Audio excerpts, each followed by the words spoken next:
meeting of the Board of Education of the Town of Westfield in the County of Union, New Jersey at 7:30 p.m. on the evening of Tuesday, March 26, 2019, and in the boardroom of the Administration Building, 302 Elm Street, Westfield, New Jersey. The purpose of the meeting is to transact regular business of the board and to transact any other business to come properly before the board. This is to advise the general public and to instruct that it is recorded in the minutes that, in compliance with Chapter 231 of the Public Laws of 1975, entitled the Open Public Meetings Act, the Westfield School Board on Thursday, March 21st, 2019, caused to be posted at the office of the Board of Education, located at 302 Elm Street, Westfield, New Jersey, and delivered to the Westfield Leader, the Star Ledger, the Westfield Library, Town Clerk of Westfield, Tap into Westfield, and Patch.com, a meeting notice setting forth the time, date, and location of the meeting. Dana, would you like to do a roll call? Michael Beelan. Here. Kent Diamond. Here. Brendan Galligan. Here. Robert Garrison. Here. Ryan Morrissey. Here. Gretchen Olig. Here. Tara Porto. Here. Peggy Oster. Here. Amy Root. Here. Rob, would you like to join us or lead us in a flag salute? Brendan wants to, so I want to. No, Brendan. Okay. I pledge allegiance to the flag of the United States of America and to the republic for which it stands, one nation, under God, indivisible, with liberty and justice for all. Thank you.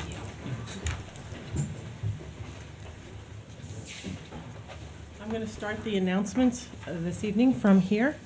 It's always an honor to be able to recognize some of our amazing students within the district. And tonight we're recognizing two sets of athletes from the high school. Both of our boys and girls winter track and field teams performed well this season, and a number of highlights that we'd like to recognize tonight. First, I'm going to start with the boys 4x400 meter relay team with the seniors of Matt McIntyre, AJ Olson, Jake Salzer, and Steven Zucker. For the first time in Westfield High School history, the 4x400 team placed first at Meet of Champions in February, while setting a school record of 3 minutes, 24.29 seconds. The team came into the Meet of Champions as the Group 4 state champions, where they had also broken the indoor school record. The 4x400 team wrapped up their amazing season at the New Balance Nationals in New York on March 10th, where they placed 9th overall in the United States, and again broke the school record with a time of 3 minutes, 22.18 seconds. To me, it's about another 2 seconds off, which is amazing. When I call your name, if you'd like to come forward to the podium to receive a certificate. Matt McIntyre.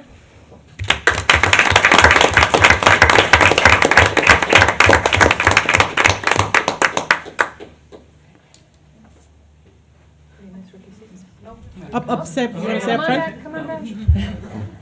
Have to get the picture. Yeah, you get the group. What you got, Eddie? There you go. AJ Olson.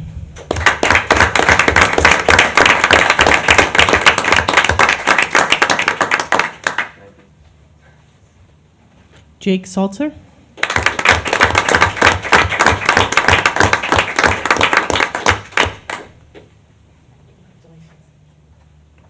And Steven Zucker.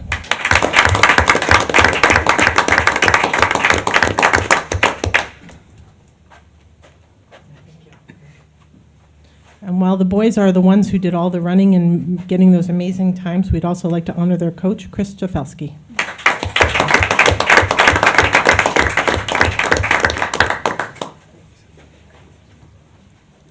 Would you like to say a couple words? Thank you so much for taking the time to recognize the boys. The 3 minutes or 3 minutes and 22 seconds is like, you add up all the practice time and it's, probably 3 days of continuous running by the time you're all done. But, I think if you rewind to 3 months ago, and we absolutely did not see this coming at all. Matt had never set foot on a track before. These guys, I got to hand it to these guys for everything that they've done.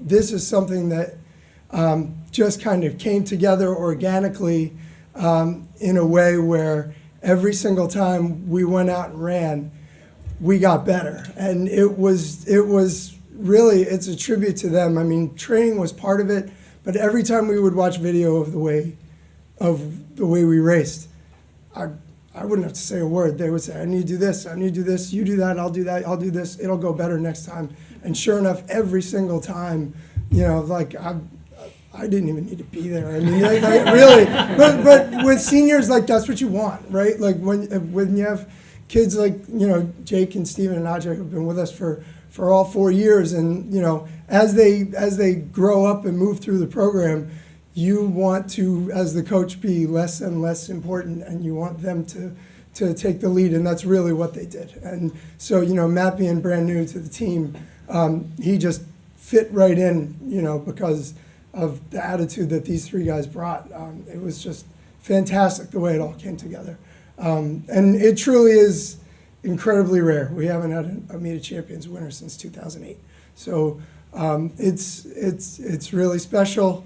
You know, sometimes you think you've got it and it doesn't happen because you need to be a little bit lucky too. And sometimes, you know, you really do. When the competition is that good, the margins for error are incredibly small. And sometimes things just come together and you didn't see it coming, and it just snowballs, and here we are. So, guys, so proud of you. I just really, I mean, it's just, it was a wonderful surprise all the way, and thank you for everything that you did.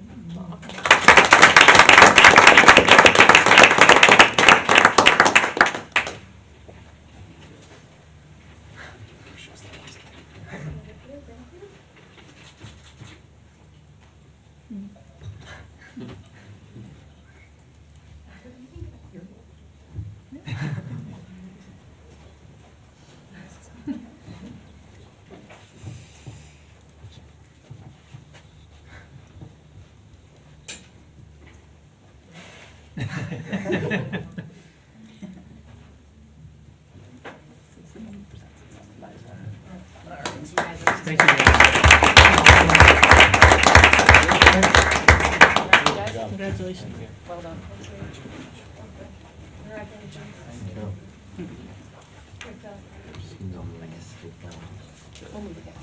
Yes, if wheels for a reason. I'm sure it won't come as a surprise to everybody in Westfield. Not only do we have amazing athletes that are men, but we also have amazing athletes that are women. So we'd like to call out a couple members of the girls' winter track and field team who excelled also this season. Senior Erica Lawrence, who had a prior commitment tonight and can't join us, but she was the North 2 Group 4 sectional champion for the second year in a row. She went on to qualify for the Meet of Champions, where she placed fourth and broke her own school record for a third time of the season with a throw of 39 feet, 10.5 inches. Also, senior Lauren Triarci was also a North 2 Group 4 sectional champion in the 55-meter hurdles. She placed 7th in the Group 4 championship, setting a school record of 8.62 seconds in the process, and went on to place 24th in the Meet of Champions. And sophomore Katie Hamilton placed 3rd in the North 2 Group 4 sectionals and 4th in the Group 4 championship in the 800 meters. At the Meet of Champions, she placed 3rd and set a new school record of 2 minutes, 16.26 seconds. I'd like to invite each of the candidates up to receive a certificate of recognition along with their coaches. Lauren Triarci.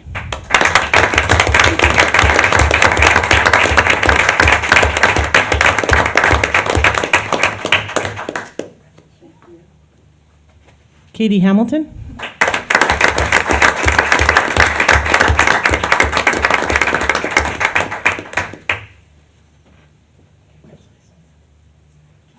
And their coaches, Jennifer Busino.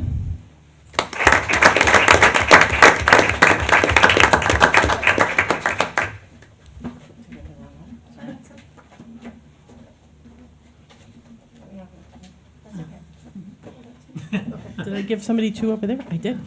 Oh, yeah. Oh, there we go. Wait, I have Katie's. Oh, yeah, I have mine. I had Katie's. I'll get back this. There we go. Okay. There we go. You got it all worked out. Coach Sam Heyman. Oh, no. Okay. And Coach Joe Berardi.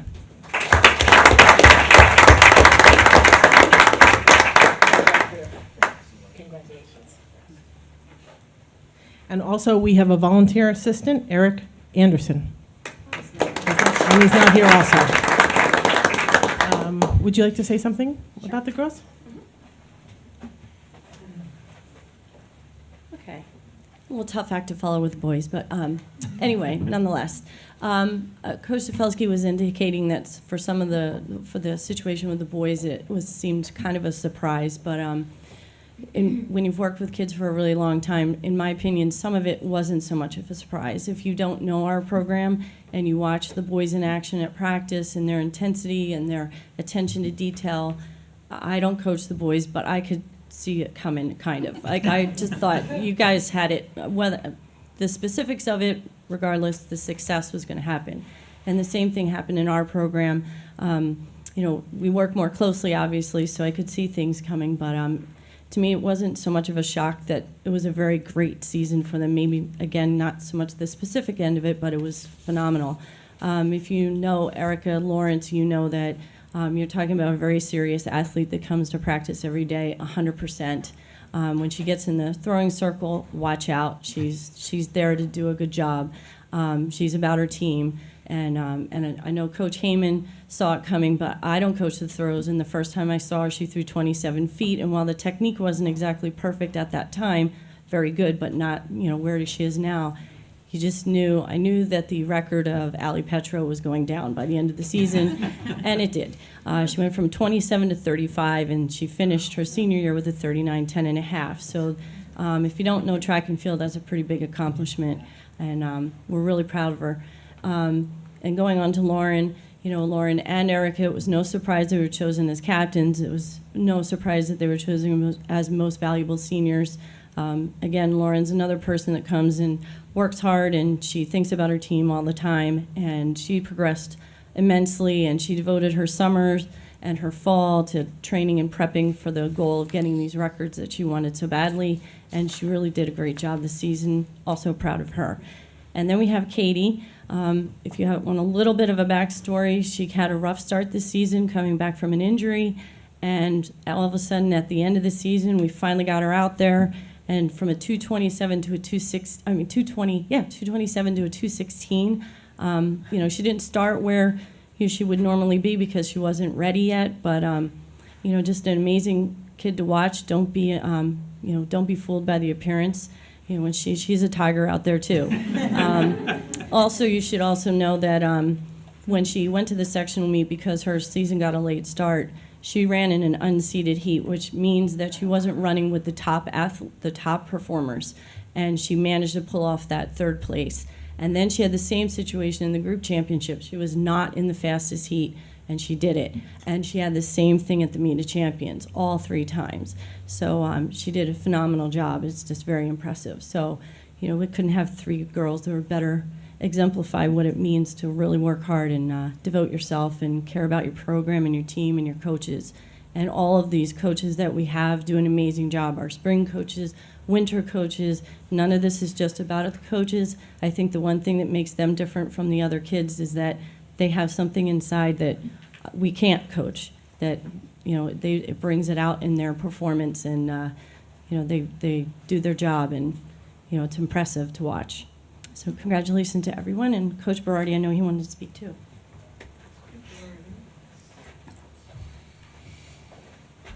Hey, thanks again for having me and hosting us here tonight. I'll just keep it quick. The 2 ladies in front of me and Erica couldn't make it. In terms of when you're always trying to build a strong championship caliber program, you're always talking about culture. It's kind of one of the big things we want to hit on this year. And with all 3, between Katie and Lauren and Erica, who's not here, one of the things they really do is they set a high standard for themselves. They're accountable, they're disciplined, and they set that standard for everybody else. I think One of the things when I look back to memories of this season, I think of Lauren at the Yale meet when you got a medal. You got a medal. Excuse me. You finished in the top ranks there. I think that was such a great opportunity for you, not only being one of the best hurdlers in this state, but going up to a meet like that, earning one of which is a pretty cool medal you got up there. I thought it was such a great moment for you and for the program, and just kind of how you are with your teammates. We see that as coaches, and we know how hard you work. I've seen it now for a couple of years, and for you to kind of have something like that, and then to win this section, it's just exciting. And we couldn't be prouder of you, and all the work you put in to kind of make the program look good. And same thing with Katie. Coach B kind of alluded to it. We, in December, we couldn't even get her through like a 20-minute run. A lot of the stuff we did with her. In January, we're kind of racking our brains. I'm calling coaches to figure out, like, how do I fix this? She was coming off a fractured growth plate in soccer. I'm like I said, like, hey, I'm calling up people. What do I do? What do I do? And we finally got her into a PT place in Fanwood, and we weren't even sure. I remember, like, the first time I was there with Katie, and I was there with her father, Jeff, and you have no idea. You're just hoping anything can kind of work at this point, and talking to the physical therapist. And he's like, we're going to try this, and we're going to see how it goes, and we'll kind of just go week to week and kind of go from there. And every week kind of get a little bit better, and I'd call the physical therapist, and she's making progress, and then you check in with Katie. And you go from basically a kid that you weren't even sure was going to even come out and be a contributor, and maybe you're just going to have to wait till spring, and then to finish third in the state like she didn't come on kind of every race in a limited. She only raced 5 or 6 times this whole season. Was tremendous, and there was somebody from NJ.com contact me this week, and I was telling Katie about it at practice today. That was like, he's like, I was looking when I'm doing a Union County preview, and I want to talk about Katie, and he goes, she only raced like 5 times, and I'm like, yeah, it was kind of like a tricky thing between December and January and he goes, she raced 5 times, and she finished third in the state. I'm like, yeah, it just kind of speaks to her commitment, and when she did get back, just kept dropping those times, and not only for herself, but the impact that she has on her teammates. I see it every day. I saw when she came back. I think the program, the people that you elevate around you. Lauren, you do this too, and Erica certainly with the throws. Coach Heyman speaks so highly of her. It's just great to have you guys, and you wish you can get kids like this every year. But when you do get them, you cherish them, and I appreciate everything you guys have done for the program. So thank you. Thank you, guys.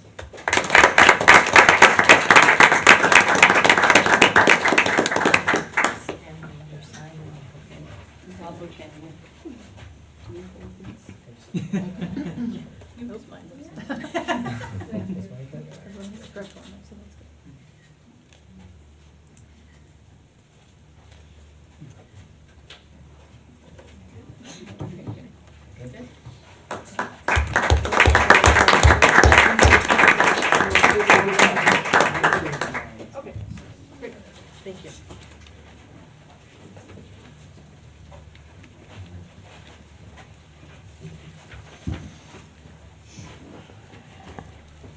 We're truly proud of all of our athletes and all of our students at Westfield High School, but it is a special moment to be able to recognize the students for their achievements at the end of the season. So we appreciate you coming tonight.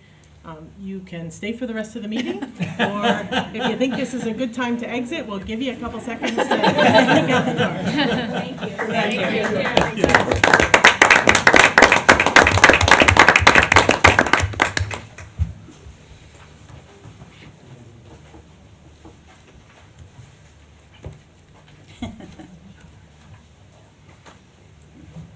Yeah, exit the meeting as fast as they run.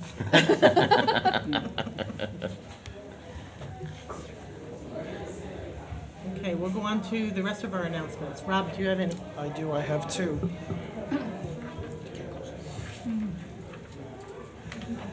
9 Westfield High School juniors earned perfect scores. Wait 1 second for. There we go.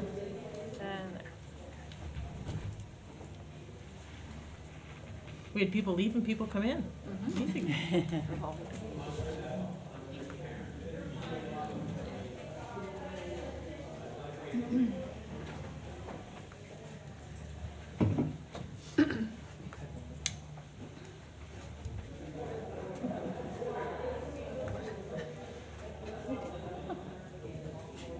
righty. 9 Westfield High School juniors earned perfect scores on sections of the February 2019 ACT, bringing to 13 the number of Westfield High School students scoring a 36 on portions of the February ACT.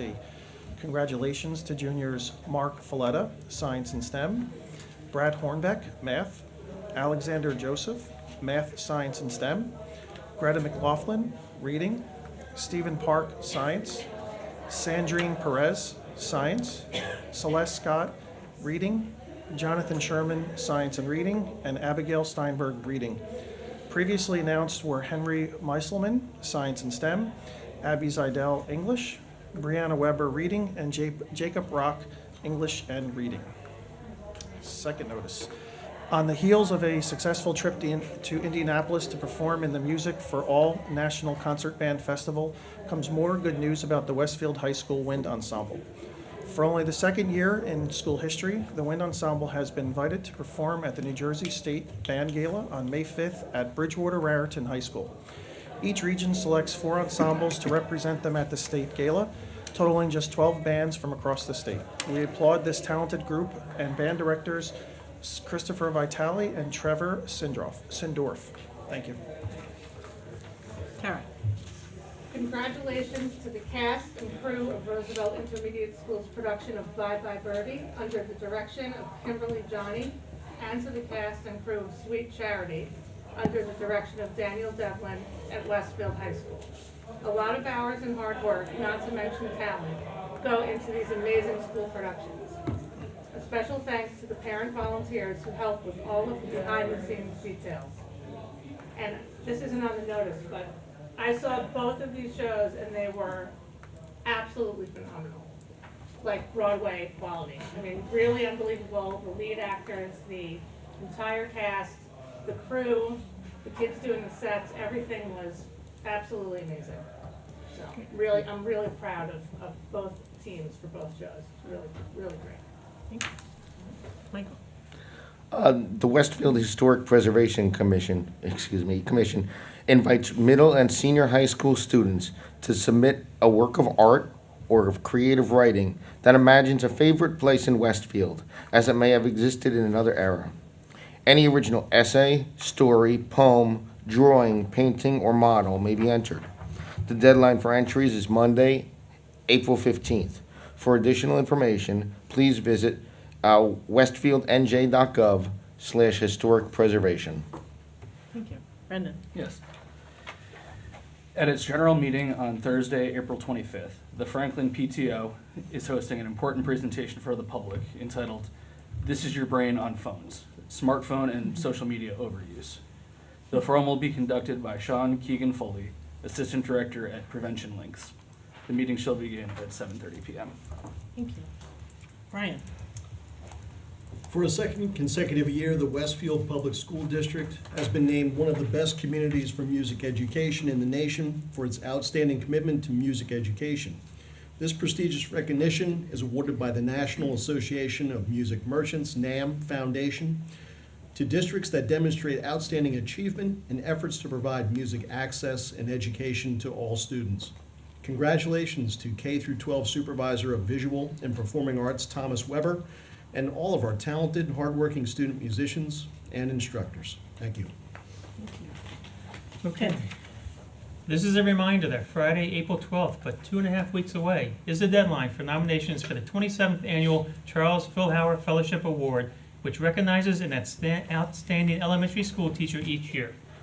Nominations should specify ways in which the teacher has demonstrated outstanding teaching, interest in children, and continued pursuit of professional growth. To be eligible for the award, the teacher must have worked full-time in grades K through 5 in Westfield for a minimum of 5 years. Nomination letters should be sent to Charles Philhauer Fellowship, Committee of the Rotary Club of Westfield, care of Office of the Superintendent of Schools, 302 Elm Street, Westfield, New Jersey, 07090, or email to rotaryphilhauer@westfieldnjk12.org. Thank you. Thank you. Gretchen. So my announcements are evidence for Brian's announcement, because I have 2 orchestra announcements tonight. First of all, congratulations to sophomore Kelly Egan, who plays the double bass, and freshman Amy Zhao, who plays the violin. They're both going to perform with the All-State Orchestra at the NJEA Convention in Atlantic City and at NJPAC in November, which sounds a little more fun than NJEA. But kudos to Orchestra Director Craig Stanton as well. And then Mr. Stanton has more good news to report. Diavoli Blue, a small chamber group from Westfield High School, performed during the opening breakfast of the New Jersey Women's Leadership Conference on March 14th. This was the first performance of this small group, which is made up of students from the Westfield High School Chamber Orchestra. Mr. Stanton says they performed well and learned a lot from the experience. So congratulations to Mr. Stanton and the members of that group. Morgan Eng, a violinist in 12th grade, Sydney Butler, violin 11th grade, Amy Zhao, violin 9th grade, Sophia Lemberg, viola 12th grade, Dustin Payton, cello 11th grade, and Jeremy Cha, also cello, he's a senior. Thank you.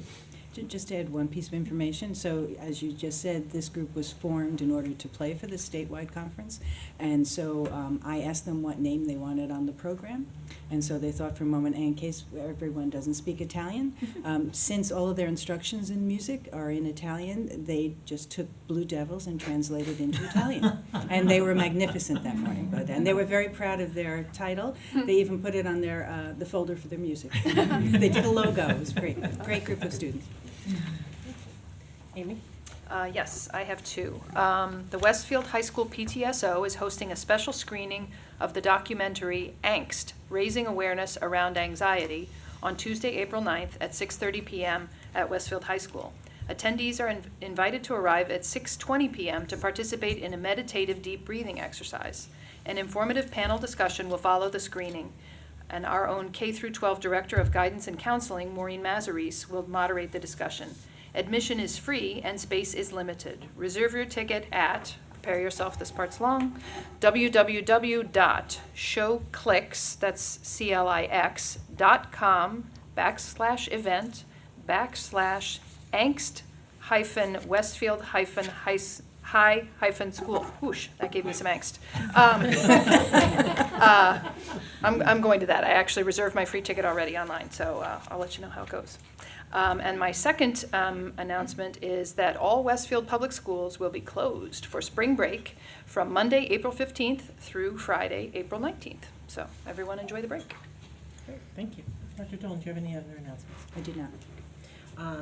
I just want to make a reminder to everybody that the next meeting of the Westfield Board of Education will be held on Tuesday, April 30th at 7:30 p.m. at 302 Elm Street. Please note that this is a change from the original date of April 23rd.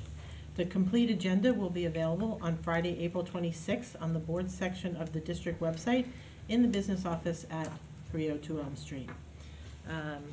Okay, so I'd like to move on to recognize the public for any agenda items.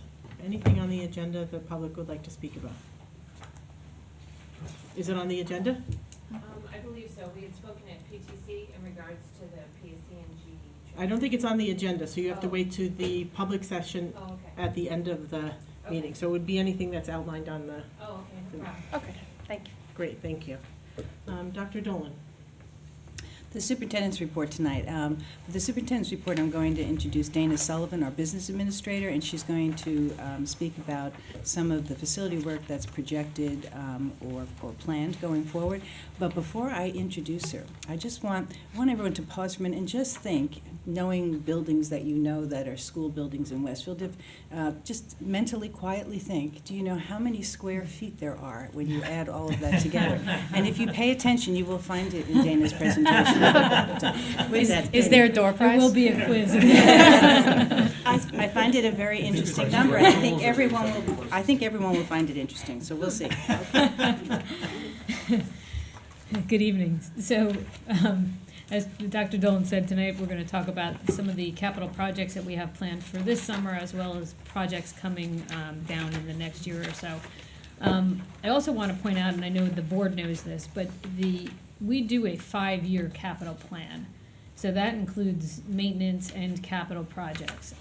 Every year, the architect, the direct supervisor of buildings and grounds, and myself meet with every principal in the district and look at the plan.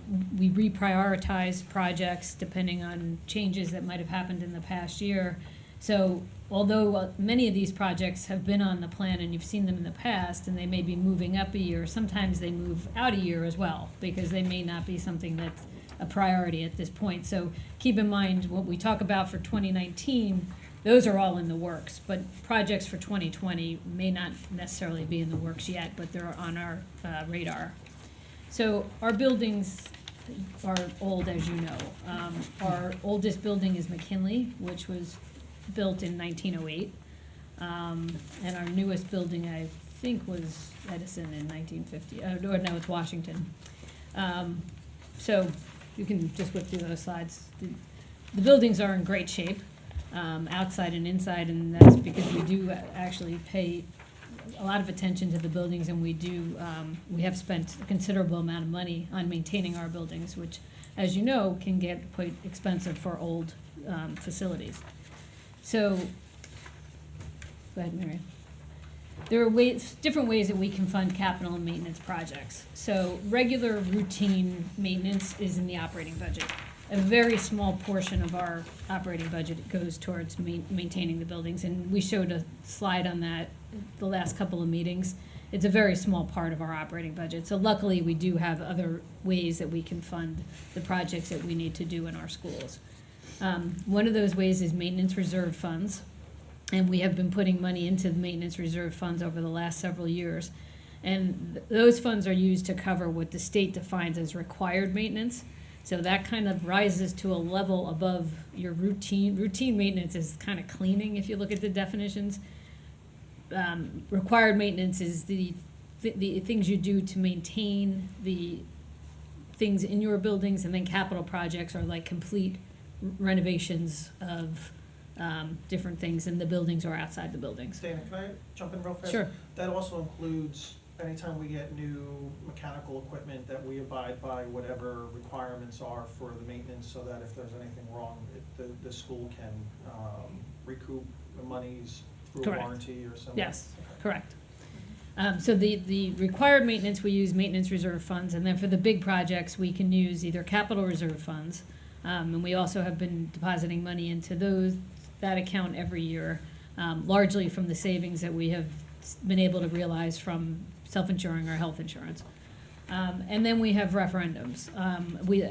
As you know, in 2012, we did a referendum to replace many of the roofs in the district, and then we did another one in 2016, and that was for the auditoriums, and then a whole bunch of smaller projects, including boiler replacements and a lot of the security projects that we did. So those have all been completed, and we no longer have referendum funds at this point. So the answer to Dr. Dolan's question, we have over 1 million square feet of building space. That's a lot of area to maintain. And we have about 80 acres of land. And then just to put that in perspective, we have 2 groundskeepers and 8.6 maintenance workers. So I think Not including custodial not including staff. our custodians, right? Not including our custodians, and 6,300 kids using the facilities every single day.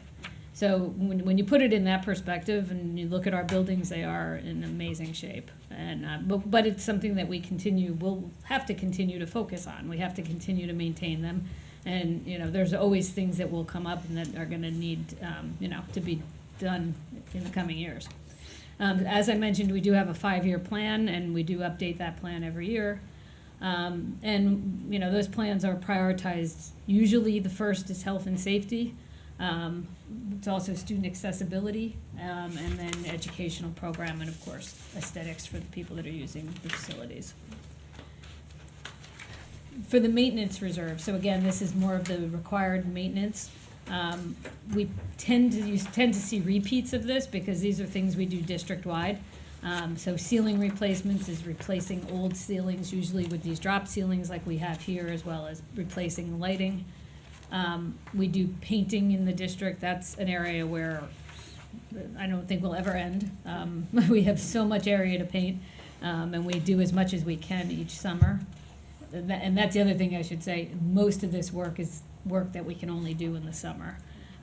So that also is the reason that we only do so many projects per year is because we can only handle so much in the summer months.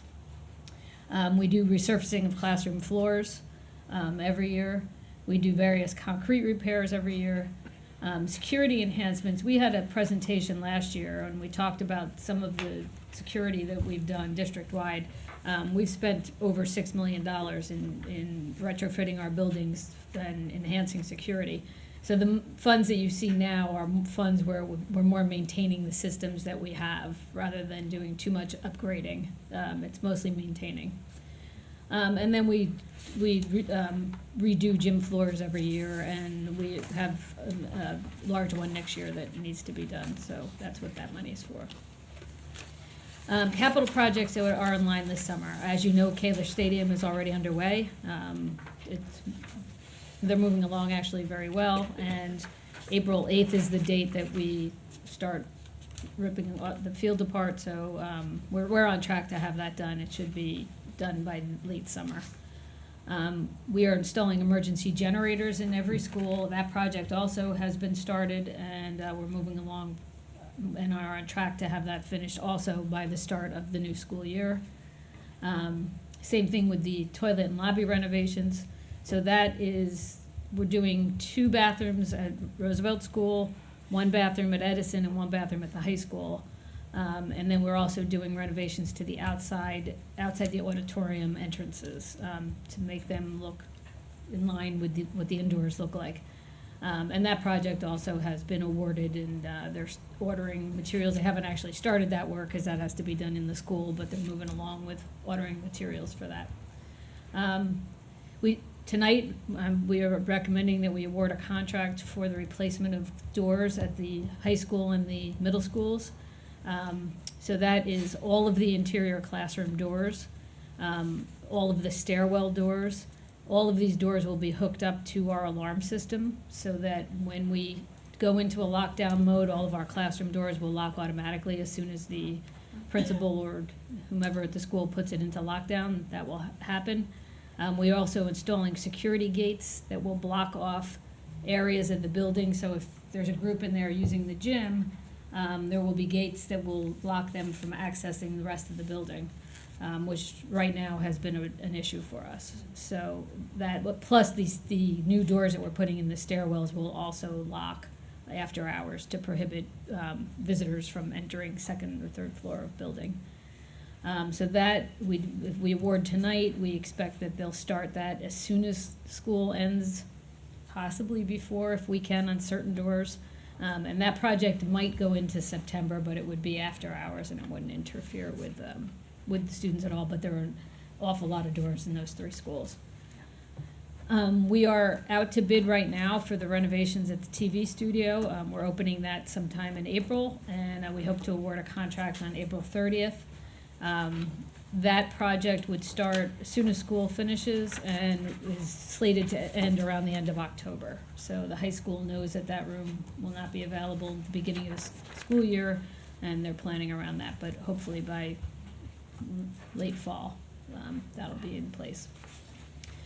So some other projects that are on our plan right now for 2020, but are still in the discussion phase, and come September, the facilities committee and the board will make decisions to move forward with these plans. We have door replacement at all the elementary schools, so similar to what we're doing at the high school and the middle schools this year, we'll do at the elementary schools next year. We have funds actually spread out over the whole 5 years to upgrade HVAC systems in all of the schools. Because the buildings are old, so are their heating and ventilating. Every classroom has a unit in it. So we're upgrading those kind of little by little, so you'll continually see funds for that. We've been working on that for about 5 years Yeah, now. and probably will be for the next 15. Yeah. We also have money in there to put air conditioning in our main room at the high school that houses our servers, so that we don't have issues with it being too hot in that room. We have funds designated for various classroom renovations in next year's budget. we have money in there for lockers. These are mostly lockers in locker rooms. I believe we've replaced all of the lockers at the high school in the hallways, as well as all the lockers in the middle school hallways. So now we've got a couple of locker rooms to do, and then I think we're done with locker replacement. We have some blacktop and asphalt replacement that needs to get done. We have a roof that needs to get done at Jefferson, and this is an area of the roof that when we went out for the referendum in 2012, it wasn't in need of being replaced at that point. As we now move into 2020, it's going to need to be replaced. So we have that on our schedule. And then we've had... Dana, just for a second, would that also include potential solar or pieces that were included when the other roofs were replaced? No, the solar was, they after they looked at every single building, we would have done this. Right. If Jefferson was, if it would have been good for solar, we would have done the roof at that point. This wasn't a roof that they determined would be suitable for solar. Otherwise, we probably would have replaced that ahead of time. And what is the life of this roof? Because it's not like a normal, the life when you replace it. I don't know. Well, they got 24 This years one, out of I current. think they're usually Yeah. they're usually like 20, Yeah, 25. 25 I don't know if this one in particular. It's a regular asphalt shingle roof. What was it? Yeah. No. The turf field at the high school, this is a project that we looked at years ago. We've had it on our 5-year plan. It's still on there as a possibility for next summer, but no decisions have been made at this point. That concludes our presentation for tonight. We asked you, I gave you guys on schoolboard.net the 5-year plan, the full 5-year plan.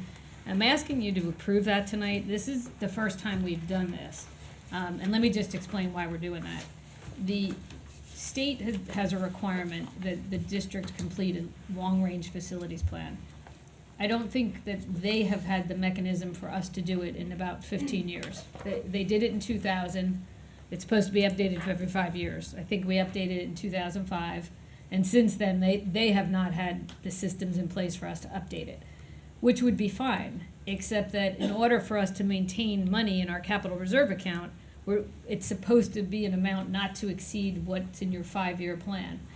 So last board meeting, you approved a whole bunch of applications for projects, and the rationale was that would go into our long-range plan.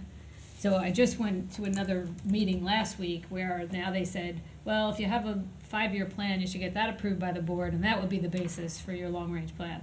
So we're just basically covering our bets here by saying, let's approve this plan. It has a balance in it that's much more than we have in the capital reserve account. So in case we should get questioned by the state, we have both the applications that were submitted as well as this plan to justify the balance that we're carrying in that account. So it's not a binding, that approval is not binding. Each project, you'll approve each project the way we would normally approve each project with awarding contracts and, having presentations for the bigger projects and whatever. So just want to point that out. Anybody have any questions? I'm sorry, go ahead, Tara. I just have a question about tile replacement. Where does that fall in the categories that we covered? So it depends. If it's like a minor thing, it would probably be out of our operating budget if it's something like that. If it's replacement of an entire, I assume you're talking about a bathroom or something. Bathrooms, Marcus Hallway, there's a lot of missing tiles in areas. So. That's probably more of an operating budget type thing, and so what happens is somebody at the school, either the principal or the custodian, would put a work order in, and then our maintenance guys would handle that in most cases. I just wanted to, first of all, thank you and Mike Morris, who is the facility supervisor, for all the hard work for putting this together. And I know his team works incredibly hard. Yes. When there's snowstorms, they're the ones who are either spending the night in anticipation or out there very early, and they take good care of our schools. And I also just want to we are not silly enough to not know that when you mention turf, everybody in Westfield gets all excited. So I just want to emphasize again that the potential turfing of the field at the high school is a possibility. This is a living, breathing document, and as other priorities in the district may shift, we may find a more appropriate use, not that that's not appropriate, but a different use for those funds that we feel is more urgent. So I just want to say that because it's on here, because it is something that we've been talking about for a while. Whether it happens next year or not is something that the board still has to determine. So if the reporters in the audience could please note that, I would appreciate it very much. Yeah, that actually came up at the facilities meeting on Friday, is do we bring it up, do we not? And because we don't have a set plan to proceed, and the idea was if we do decide to proceed, we don't want to blindside everybody by not including it in the 5-year facilities presentation. Dan, can I ask this question? With this capital maintenance, is that also a requirement that if we, I'm not saying we have any plans to go out for a bond, but is that also a requirement, if I'm not mistaken, to have a 5-year plan approved every so often in some period of time in order to have the school bond approved by the state? Yes, and so then we do these applications, and we, I don't know, the state doesn't really follow that anymore, but we do. So we'll send applications, and our application will do when we do a resolution, we say approval to amend the long-range plan. So I don't know what they're amending down there, but we're at least trying. I think it's great. We're gonna spend over $10 million without putting a bond out there. Yes. Shows our finances are in good shape.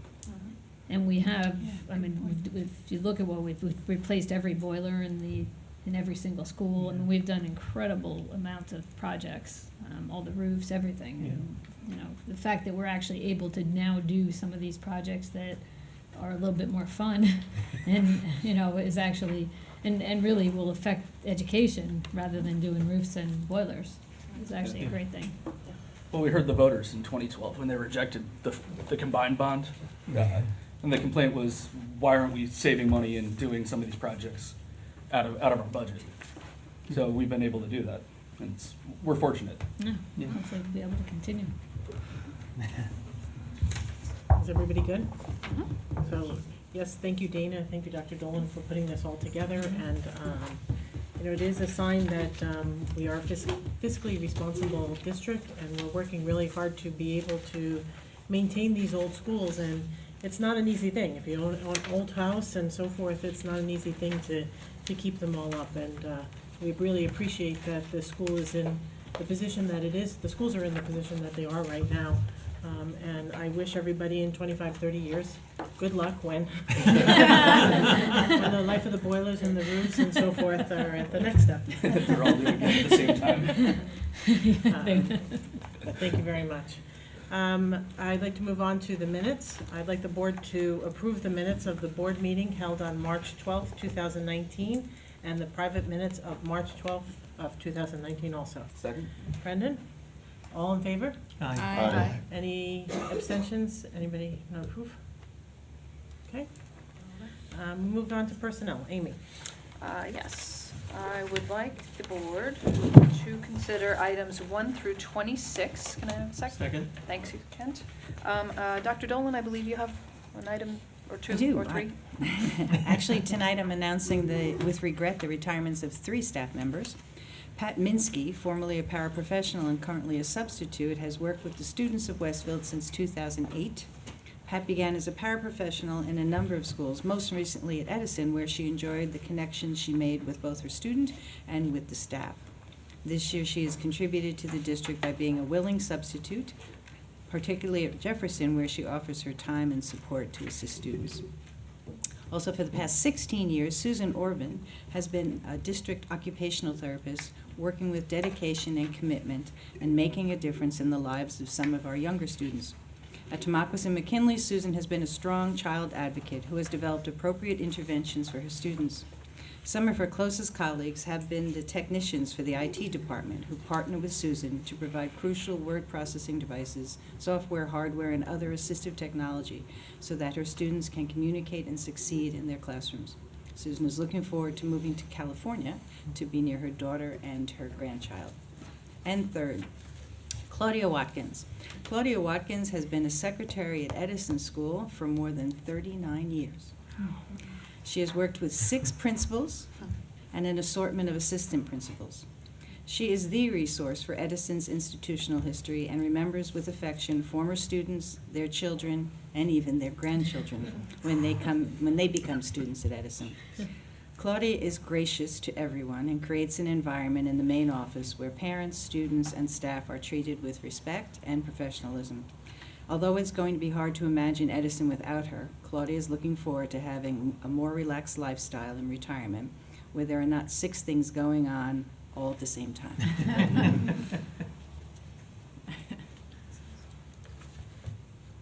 Roll call. Mike Vote, Beelan? sorry, let's vote. Mike Beelan? Yes. Ken Diamond? Yes. Brendan Galligan? Yes. Robert Garrison? Yes. Brian Morrissey? Yes. Gretchen Olig? Yes. Tara Porto? Yes. Peggy Oster? Yes. Amy Root? Yes. Moving on to facilities. Gretchen. So I circulated earlier today notes from our facilities meeting on Friday, much of which was dedicated to review of the 5-year facilities plan that Dana just covered. There were some additional notes about items that are on the agenda tonight under finance, because Dana doesn't see fit to put them under facilities. So, but I'll speak to them anyway. There's a bid for replacement of the doors at the high school, Roosevelt and Edison, and there were some alternate bids that were discussed by the facilities committee, and we're recommending tonight that we approve a bid with all the alternates, which would include what are called non-essential doors at the high school, not classroom doors, but this will allow us to go ahead and replace them all.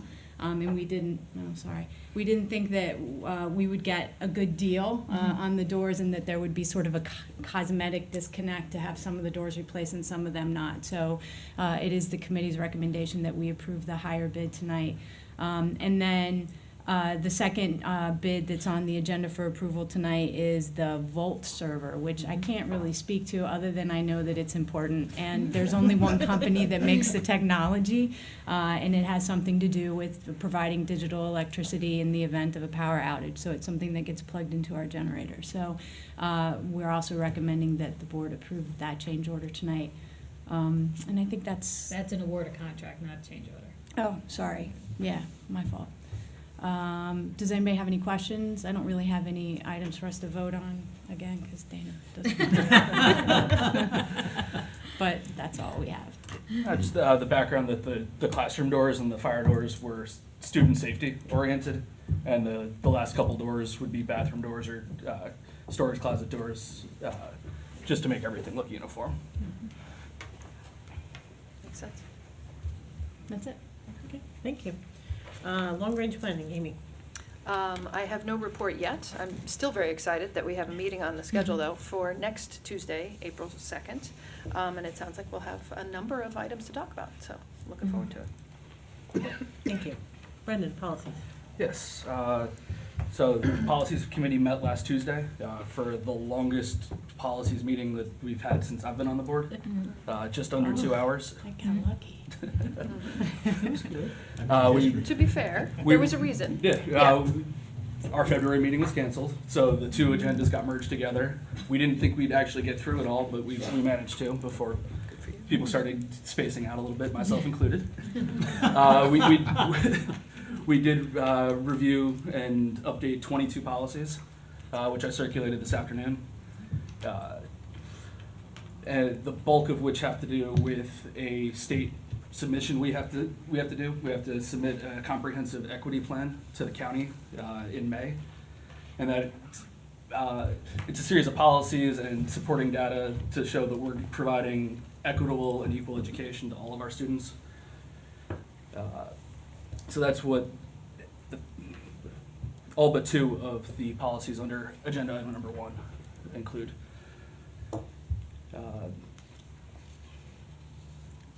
Lastly, we talked about calendars, snow day give back, provided we have no more inclement weather this year. And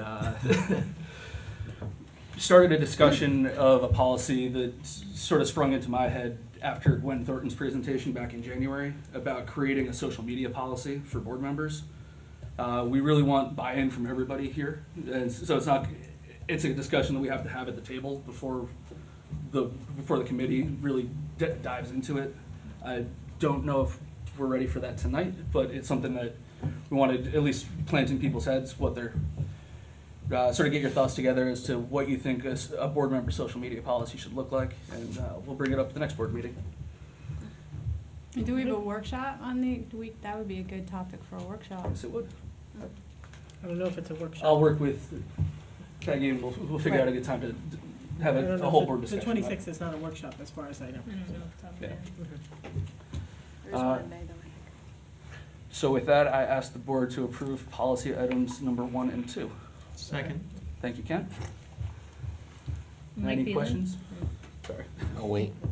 Brendan, so the student activity fee guidelines and procedures, we're keeping them the same, no changes this year? Correct, yeah. Okay. I'm sorry if you said that. Yeah, I meant to call that out separately. We review that every year per our own board policy when we created the fee.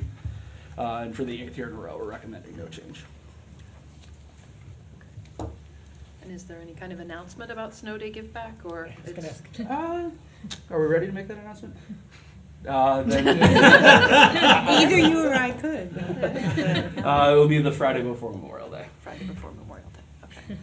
And tomorrow I will have an announcement sent out to all the parents so that they have that information. Yeah. Great. Thank you. Okay. All right, Danny? Mike Fairwell. Mike Phelan. Yes. Kent Diamond. Yes. Brendan Galligan. Yes. Robert Garrison. Yes. Brian Morrissey. Yes. Gretchen Olig. Yes. Tara Porto. Yes. Peggy Oster. Yes. Amy Root. Yes. Okay. All good, Brendan? Yes. Moving on to curriculum. Amy? Yes. I would like the board to consider items 1 and 2, please. Do I have a second? Thank you, Kent. Just briefly, the field trips, there are, I think, 3 that are attached for consideration under item 1, and then item 2 is actually for second reading curricula that we reviewed at our February meeting, so we talked a little bit about it at the last board meeting.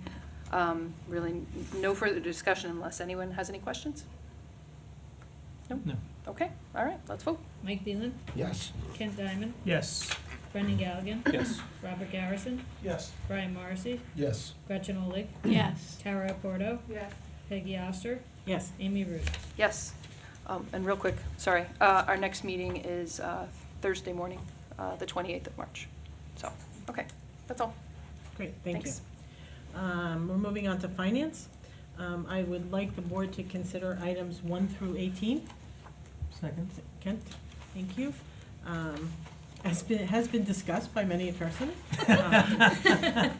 There are approvals of awarding of contracts and so forth and so on, but at this point in time, I'd like to also call out some special gifts that the community has given to the schools. I'd like to accept a gift of $2,524 from the Tamaqua School PTO STEAM funds to purchase 5 Chromebooks. Also, I'd like to accept a gift of $367 from the Westfield High School PTSO to purchase a chair for the Teachers Award Night. I'd also like to accept a gift of $42,570 from the Washington School PTO to update the Washington School playground. And also, I'd like to accept another gift of $32,245.22 from the Wilson School PTO to update the Wilson School playground. I thank all of the PTOs and groups that support our schools and help us to upgrade these facilities to bring them up to the standards that the parents are happy with. The playgrounds get used by, we have 6,300 students. They're not all elementary school students, but there are a lot of students out there using our fields and our playgrounds and so forth every day, whether it be on school days or on weekends and so forth. So we do truly appreciate all of your efforts and the fact that you give back to the schools, because these are some amazing numbers. So thank you very much. Does anybody have any questions? No. Dana? Mike Phelan. Yes. Kent Diamond. Yes. Brendan Galligan. Yes. Robert Garrison. Yes. Brian Morrissey. Yes. Gretchen Olig. Yes. Tara Porto. Yes. Peggy Oster. Yes. Amy Root. Yes. Moving on. Michael, do you have anything for technology? We have not had a meeting since our last meeting. We have a meeting scheduled for Friday, April 5th, and some of the topics are carryover from the facilities meeting. We're going to focus in on digital electricity and have a discussion on uninterruptible power supplies. You have fun with that. Yeah, it's exciting stuff. I'm looking forward to it. It is exciting, actually, yeah. 8 a.m. Even better. Hopefully I'll be over this cold. I'd like the board to approve the notes for record. Any questions? I just want to call out, the first note for the record is the rest of the policies that we reviewed last week. And there were no changes. No changes, or they were very slight changes Okay. to grammar or a statutory citation as the state updates their regulations. Great, thank you. Do we have any unfinished business? No. Do we have any new business? No. You're gonna have an opportunity at this point. Next bullet point. We promise. One more before you. Does anybody have any liaison reports? I do. Rob. Tomorrow, the Wilson PTO will be meeting at the Wilson Library at 7:30, and the guest speaker is Mark Herzog, who is owner of Papa Bear Digital Protection, and he'll be speaking about internet safety. Great, thank you. Anybody else? I'm meeting with the Tamacos PTO on Thursday, and then the library board on Thursday evening. Great, you have a busy day. Yeah, it'll be fun. Anybody else? Okay. Sorry, just real quick. I'm liaising with the Green Team. They're having a meeting on Thursday night, so apparently Thursday is a big day. I know it's kind of hard. Town council meetings often overlap with our meetings, so I'm looking forward to meeting some of those people on Thursday. And as I said before, I'm going to the Angst screening, so in April. So we'll see how that goes. Sorry. And that ties into my liaison report. I did go to the Westfield High School PTSO meeting. They talked about Angst, and since it's already been in our announcements, we do encourage everybody to sign up for tickets. It's free, but they really would like to have the tickets all given out to people and so forth, and know how many people are coming and so forth. It's going to be a good evening, and we encourage everybody across the district to join them. The other thing is, I know in past meetings, we talked about the Community Service Week that went on here in the district, and the high school was very proud of what they put together. And not only did they give back to the community by giving toiletry bags and so forth, everybody in the high school was involved in the project. So it wasn't just run by a small group of people. Every student had something to do with it. They all packed the bags, each homeroom packed the bags and so forth, and they took them across to the armory. So they're very happy to have included everybody in their community service project. And I thank the student government and their advisors and so forth who were instrumental in putting it together. So they were a great team and so forth. So I think that's all I have for. Also, they're still working on planning a career day, which they hope to put on during the month of April after the Angst movie. So we'll get through one, and they'll announce about hopefully they'll have the date and time and so forth for their career day. So, all right, moving on to number 18, we'd like to recognize the public for questions or comments. If you have anything, you have to come forth to the podium, state your name and address, and then speak into the microphone. Can you pass these around, or? Yeah. Have to love this. Hi, I'm Elizabeth Bain. I'm with Quinion Professional Health Services. We are new in the area in New Providence, so we're at 200 South Street. So basically, we are a multicultural mental health and substance abuse counseling facility. This is actually Dr. Cassell's 6th facility. He has 2 in Ewing, 1 in West Orange, Flemington, Phillipsburg, and then of course his newest one in New Providence, which covers all of Union County. Some of our specialty treatments consist of anger management, self-esteem, bullying, anxiety, trauma, grief counseling, ADD, social skills, parenting skills, anxiety, depression, mental health and substance abuse. We're an intensive outpatient facility, so our patients can come to us anywhere from 2, 3, 4 times a week, whether it's group, individual, family, or couples therapy. We have an APN on board, so we also do medication monitoring. We accept children ages 4 and up through their lifespan, teenagers and adults. We accept most private insurances, Medicare, Medicaid, and if you don't have insurance, we could talk to Dr. Cassell about a sliding scale fee. We provide transportation all throughout Union County. So just to give you a typical day at Quinion, we'll pick up the patient at school, work, or home, bring them to our facility, provide them with a juice and snack. They'll see the therapist or the APN. We'll bring them back home, back to school, or work, or even to an after-school activity. Our facility is beautiful. It's warm and welcoming. It's brand new. If anybody wants to come and take a tour, that would be awesome. And basically, that's it. So I just wanted to introduce ourselves to Westfield, which is beautiful here. I love it.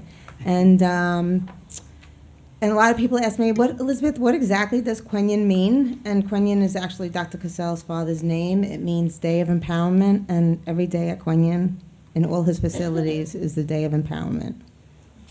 Thank you. Thank you. Thank you. Thank you.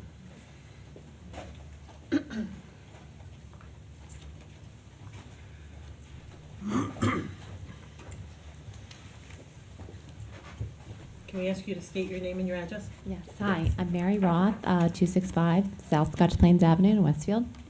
And my name is Suzanne Welsh. I live at 638 Scotch Plains Avenue in Westfield. So we're here tonight on behalf of NoMonsterPowerLines.org, which is a neighborhood nonpartisan organization formed to oppose PSE&G's current plan, or any plan for that matter, to put a high voltage transmission line through residential streets of Westfield and in front of schools, athletic fields, and playgrounds. So to just give you some background, I know some of you, hopefully most of you are aware, some have talked, we've talked to one-on-one.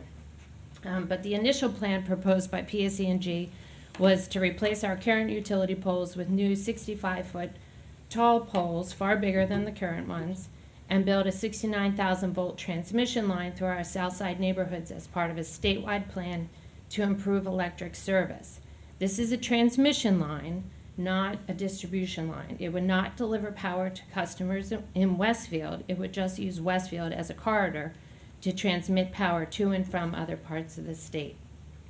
So if the current plan was to be implemented, PSE&G planned to remove more than 50 mature trees, many set back on private property, and cut back approximately another 50 to clear the way for the poles. An update from the mayor today, which just came out sort of towards the end of the school day, alludes to a revised plan that has less of an impact on residents and trees. However, we really don't know any of the details yet.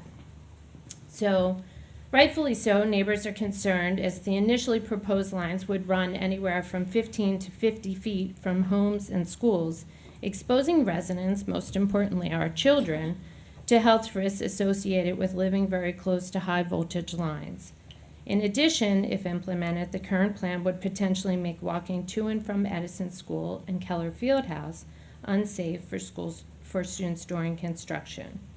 So our group understands that PSE&G wants to improve its electrical grid, but putting enormous high voltage transmission lines down residential streets and in front of our schools and playing fields, we feel is not the solution.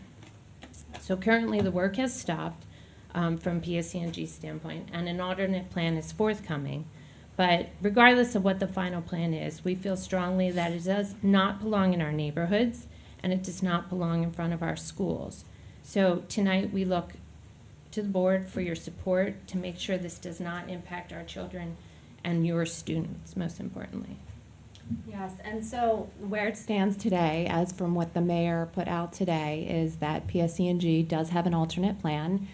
She is going to be giving it to the public on Friday, and there will be a meeting at the library with PSE&G rolling out their plan on April 10th to the public. One of the biggest problems with this plan was the lack of communication. People were told by PSE&G knocking on their doors, we're cutting down your trees, and not town trees, private trees. My neighbors were told 3 trees on their property would be coming down. So not just the communication to us, but the communications to the schools as well. If they're going to be doing it on highways or streets, we're a walking district, so the communication really needs to be out there. So it's very important that the board is informed of what's going on with PSE&G, especially as it impacts our schools and the kids' safety. We are organized. We have an online petition with over 2,000 people already that have signed it. We do have a website. We have a flyer here, www.nomonsterpowerlines.org. So you can check that with the petition, how to get more information, how to get organized. But it's a big concern, and we are looking for the board for your help and for your support, and to be, hopefully in the loop with communication on what's going on with PSE&G. Great. You mentioned 2 dates that the mayor has put forth, a meeting on the 29th. So not necessarily meeting on the 29th. She said that she will give the projected plan to the public on the 29th. She wants to review it with her town council first. The town council meeting is right now, so I don't know if anything's going to be unveiled, but as of her statement today on social media, the plan would be announced to the public on Friday, but PSE&G will hold an open forum at the library on April 10th for discussion with the public. So that's basically what I've learned today, so. And that's at 7 p.m. 7 p.m. On the 10th. So no which is a construction Wednesday. would begin prior to? No construction, and any PSE&G trucks that you see now are working on other projects. So that was one goal of this organization, and it happened very swiftly, and I give the mayor a lot of credit for standing behind us so quickly, and we halted this project was expected to start March 13th, and people weren't even notified. So this project has been halted. There will be no advancement until after the 10th. So we don't know what that route is. We are all in angst waiting to find out what that route is, and I will be attending. Yes. So we are all very anxious. We hope that it does not have the residential impact that the current plan does, and I trust that our mayor is working with PSE&G. But utility companies have a lot of power, literally. So, we're anxiously awaiting, and we hope that whatever the plan is, that the board is informed and you're informed with the process. Okay. Does anybody have any questions for? Just one comment. Yeah. The town is posting updates as things progress at www.westfieldnj.gov/PSEG upgrade. So they will be posted on there. I live in that neighborhood, and I'm very, Yes. I live one house off of Scotch Plain, so I'm very familiar with what's going on. Neighbors Yes. have contacted me, so we are hearing from them. Yes, everyone's concerned. Great. So, I'd like to take the time to thank you for coming forth to the board, and I know I've spoken to Ed Kevelson also in reference to this project, and I am a longtime resident of Westfield. I've lived here for about 30 years, and I do really appreciate how the community comes together for these issues and works together to bring forth the better situations for our community. And I'm glad to see that, PSE&G is working with us. To me, that's a wonderful thing, because, they could really have said, sorry, this is what we have to do, and we have to do it. So Like they did for the other 59 towns. Yes. So it's really very good that they're working with us. They're willing to have meetings and inform us of the changes to our community. And so, with the feedback from the community, I believe that the town, the mayor, and so forth, will work to come up with an equitable agreement. And I just want to stress that from the board, we will continue to follow the project and make sure that what is foremost for us is the safety of our students. And we will continue to follow the project and make sure that the safety of our students is taken into consideration, and that our schools are not being affected in a negative way and so forth. So we do believe, and hopefully we'll have an update at our next meeting after all these meetings, because it's moved very fast. I think I only met up with Ed maybe a week and a half ago. Yeah. And, you know, I don't know that he even knew at this point in time that we would be having a meeting and the plans could possibly be changed as of this Friday. So that's very quick. So let's see Yes. where we are after this meeting happens and the community meeting and so forth, and we'll be back to the table again Great. at the end of April. But thank you very much for all of your efforts and so forth. We appreciate it. Thank you. Thank you. You know, one of the points that they raised I thought was really valid is that, and I hadn't even given thought to it, is that if this plan were to go forward, that while the construction is happening, it's going to seriously disrupt the kids' ability to get to and from school or to or from Kaler. I hadn't even given any thought to that. That Keller walk in I general drove on down Broadway. 22 to see what they look like, and you could see where they take that sharp right into Plainfield, and the visuals is stark. But I didn't even think about, because PSE&G's been doing work around here Right. for what feels like years, to Right. be honest.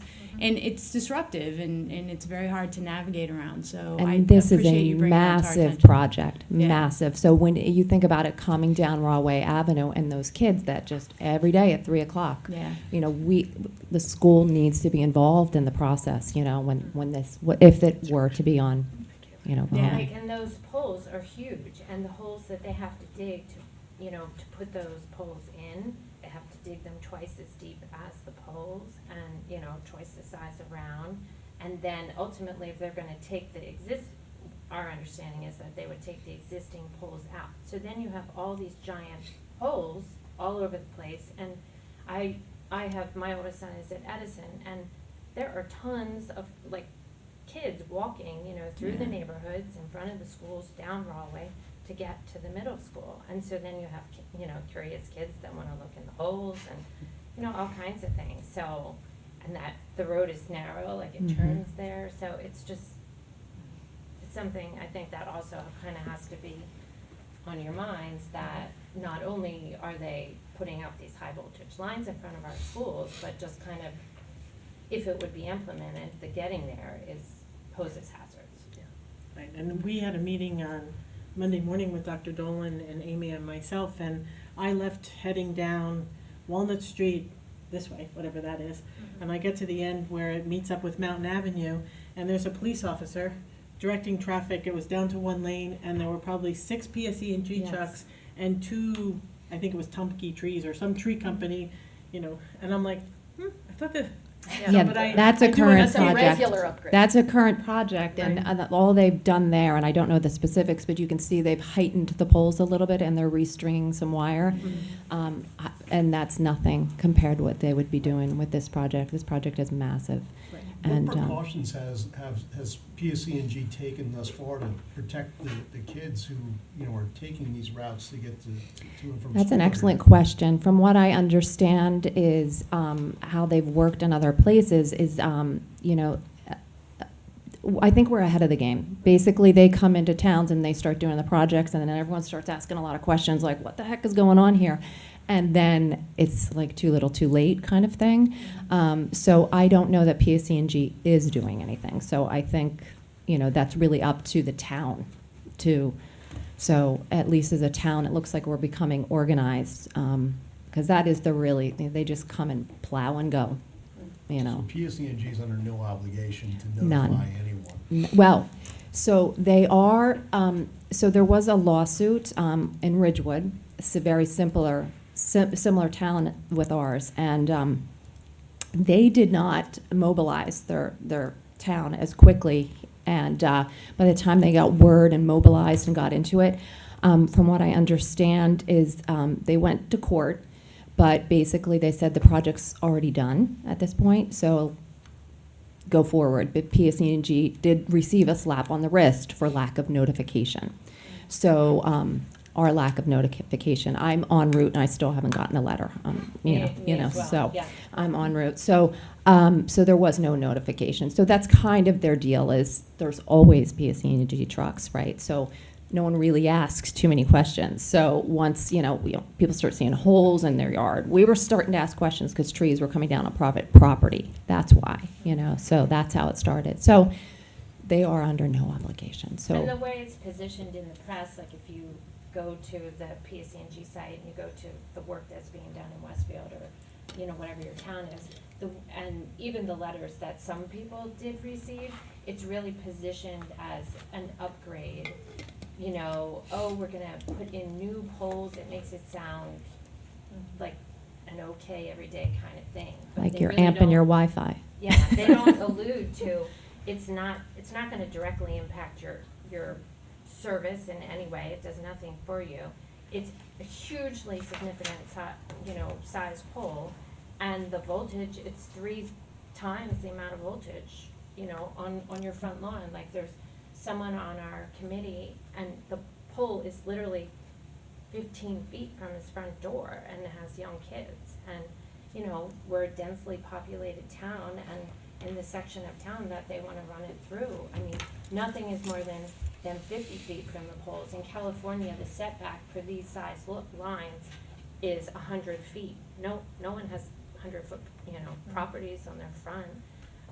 So it's a scary thing. Thank you very much. Thank you for listening. Thank you very much.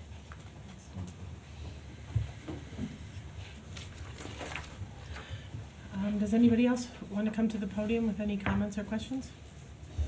Seeing nobody come forth at this point in time, I'd like to approve the following resolution that the meeting is adjourned. Do I have a second? Second. Ken? All in favor? Aye. Okay. We'll see you next month. Excellent. Private session? No private session. No private session. No private session. The private Sorry, I session gotta is get the- picture.